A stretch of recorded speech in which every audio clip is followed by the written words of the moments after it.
Last September, I went to Homer, Alaska, at the end of the Kenai Peninsula to visit my friend Jack Epperson, who lives up on West Hill Road, overlooking Kachemak Bay.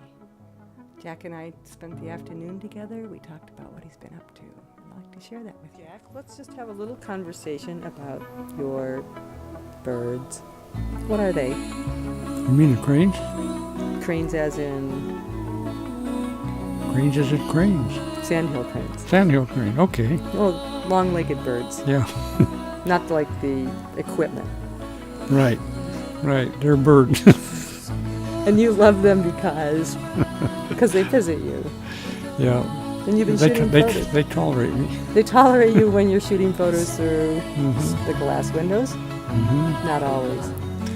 Sometimes they don't. They get a little upset about it. Can they see you through the glass? Mm-hmm. And they're in your yard, right? Outside your... Yep. Why do they come here? Because I feed them corn. Oh, They love corn. and they're not afraid of you at all? Well, just some of them are not afraid of me. Is it you, or are sandhill cranes kind of gentle in general? Well, they are gentle birds, but the ones that come here regularly, I've trained them. Whenever I feed them, I go out with 2 cans and I pound the cans together, and it makes a racket. And wherever they are in the area, they can hear that, and they come running to eat.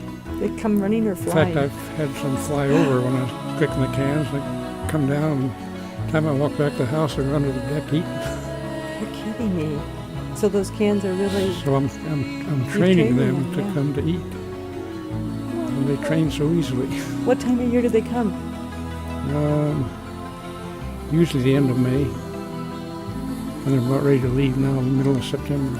End of May, middle of September, not that long. But, Mm-mm. and somebody was telling me this morning they're a really old bird. Old as in age, or old as in what? Older than dinosaur old. That's what I thought. They winter in Northern California. I don't remember the name of the rivers, but when they go in the ocean, there's a big floodplain there, and thousands of them spend all winter there. And then come spring, they all head north to raise their young. And a few of them stop off here at Homer, and many of them go on clear up to the North Slope. And they spread all over the state of Alaska in the summertime. And they have 1 or 2 chicks is all they have every year. Mostly single chicks, but occasionally there's a pair of chicks.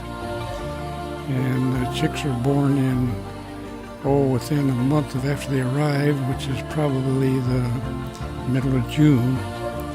And they don't fly until they are about 6 weeks old.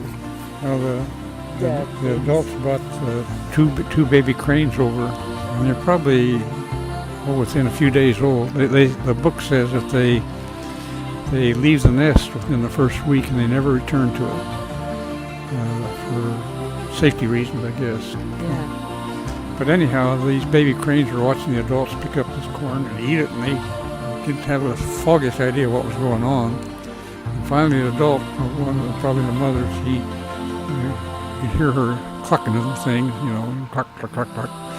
And she picked up a piece of corn and dropped it. So one baby crane, he picked up a piece of corn and dropped it. She picked up another piece of corn and dropped it. Baby did the same thing. He picked it up and dropped it. Then she picked it up and stuffed it in his mouth. After that, he ate it. Yeah. So that's how they teach them? That's how she taught him to. That's great. Thank you for joining Jack and I as we wind up our little interview talking with Jack Epperson about his photography of sandhill cranes. The best part, of course, is that Jack is blind, and he's an amateur photographer. He puts us all to shame. We love that about him. Thanks again.